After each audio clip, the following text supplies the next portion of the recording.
ชีวิตบนโลกใบนี้มีหน้าที่และบทบาทตามธรรมชาติที่คล้ายและแตกต่างกันไป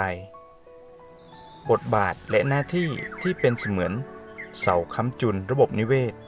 ให้คงอยู่อย่างสมดุลถ้าพิจารณาถึงห่วงโซ่อาหารพืชคือสิ่งมีชีวิตลำดับแรกที่ทำหน้าที่เป็นแหล่งพลังงานให้สิ่งมีชีวิตชนิดอื่นๆก่อนที่จะมีการถ่ายทอดพลังงาน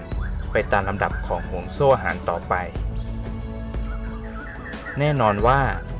การถ่ายทอดพลังงานอาจดูซับซ้อนมากขึ้นหากพูดถึงสายใยอาหารทั้งผู้ล่าและเหยื่อต่างก็มีความสำคัญไม่ยิ่งหย่อนในการควบคุมประชากรซึ่งกันและกันโดยสิ่งที่เป็นแหล่งพลังงานอันดับแรกอย่างพืชนั้นก็ต้องมีมากพอเพื่อให้ระบบนิเวศคงอยู่ได้แล้วอะไรล่ะคือกุญแจสำคัญที่ทำให้พืชคงอยู่เจริญเติบโตและกระจายพันธุ์ได้อย่างมีประสิทธิภาพแน่นอนย่อมมีหลายปัจจัยไม่ว่าจะเป็นการทำลายหรือใช้ทรัพยากรธรรมชาติของมนุษย์สภาพอากาศที่เปลี่ยนแปลงแต่ละปี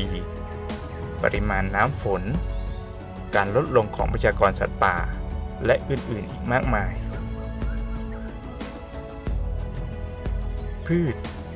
อาจเจริญเติบโตและกระจายพันธุ์ตามธรรมชาติได้ดีระดับหนึ่งแต่ถ้ามีตัวช่วยที่ดีการแพร่กระจายและการสืบต่อสายพันธุ์นั้นๆก็จะมีประสิทธิภาพมากขึ้นแล้วอะไรล่ะคือตัวช่วยที่ดี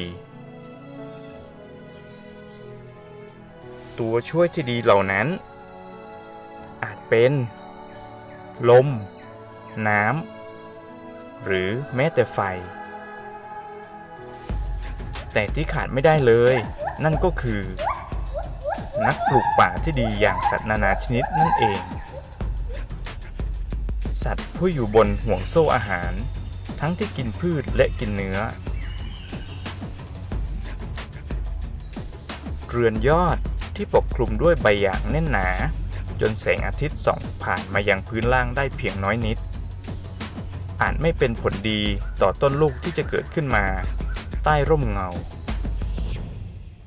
เมล็ดที่ถูกนำพาไปให้ไกลจากต้นแม่อาจมีโอกาสรอดและเติบโตได้ดีกว่านกเงือกที่กินผลไม้อาจนำเมล็ดพืชนั้นกระจายไปได้ไกลหลายกิโลเมตรเมล็ดที่อยู่ในถุงแก้มของลิง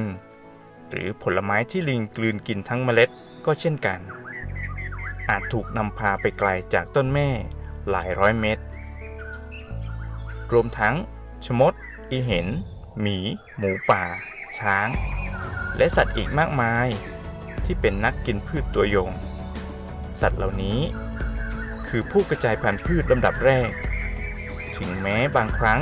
จะกินเมล็ดพืชและทำลายเมล็ดพืชด้วยก็ตาม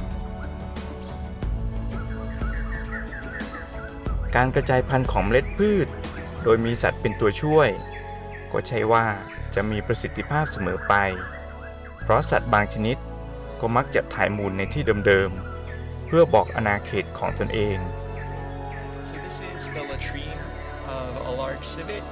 อย่างกองมูลมหึมากองนี้ของชมดแผงหางปล้องซึ่งเต็มไปด้วยเมล็ดพืชหลายพันเมล็ดอัตราการงอกของเมล็ดอาจจะดีแต่ในแง่ของการกระจายพันธุ์ก็ไม่มีประสิทธิภาพมากนักแต่อย่างไรก็ตามก็ยังคงมีตัวช่วยทางธรรมชาติเหลืออยู่เมล็ดที่ผ่านการกลืนกินแล้วถ่ายเป็นมูลออกมามักจะรอดพ้นจากการทำลายของแมลงและสัตว์ฟันแทะต่างๆมีเพียงด้วงมูลสัตว์เท่านั้นที่ยังให้ความสำคัญและเห็นคุณค่าเพราะมันคืออาหารเป็นที่วางไข่ชั้นดี การปั้นมูลเป็นทรงกลมและกลิ้งไปยังจุดที่เหมาะสมคืองานหลักการเดินทางของเมล็ดพืชที่อยู่ในมูลเริ่มต้นอีกครั้งด้วงมูลสัตว์กลายเป็นผู้กระจายพันธุ์เมล็ดพืชลำดับที่2โดยไม่รู้ตัววันเวลาผ่านไปต้นกล้าอย่างรากออกใบรอโอกาสที่จะเติบโตและงอกงามแทนไม้ใหญ่ที่หักโค่นเรือนยอดที่เปิดกว้าง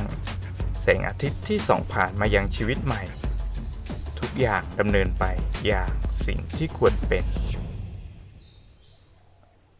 ขอบคุณสำหรับการรับฟังรับชมขอบคุณครับ